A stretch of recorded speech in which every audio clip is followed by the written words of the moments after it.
Charles Bukowski, the outsider in the American literary world, is called a legend in the underground world. He was basically a loser. He had contributed to the publishing houses for decades after he published his first story at the age of 24, but he was often rejected for doing so.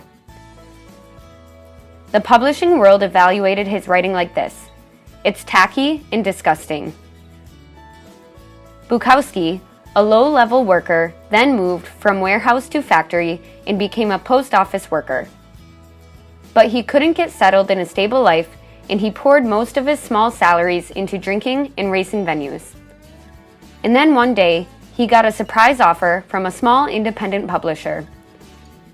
"I will pay you $100 a month if you work as a full-time writer." He made the latter decision when he had to stay at the post office and go crazy, starve to death playing writer, or choose between the two. He decided to starve for his dream. Bukowski released his first full-length novel, The Post Office, 3 weeks after he signed the contract.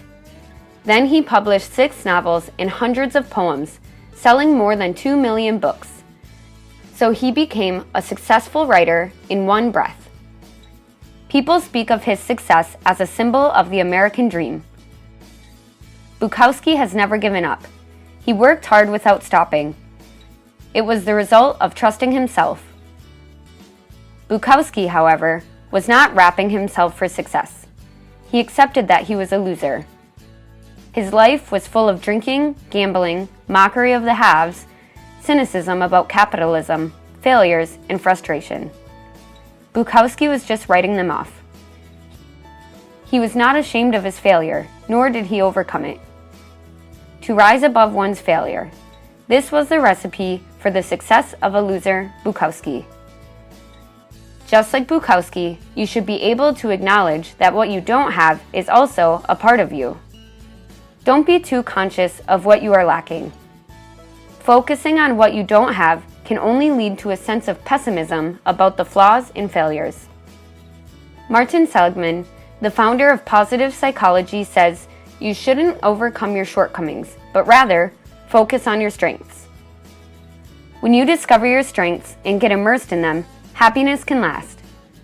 To focus on your strengths, you have to stand aloof from the disadvantages. This means you shouldn't ignore your stupidity. You should accept your flaws as they are, and don't be too obsessed with failure. Anyone can pursue sustainable happiness by focusing on their life's vitality on strength. Bukowski's tombstone says this: don't try. Don't try to overcome your shortcomings. Enjoy your immersion in order to develop your strengths. Real self-improvement begins right here.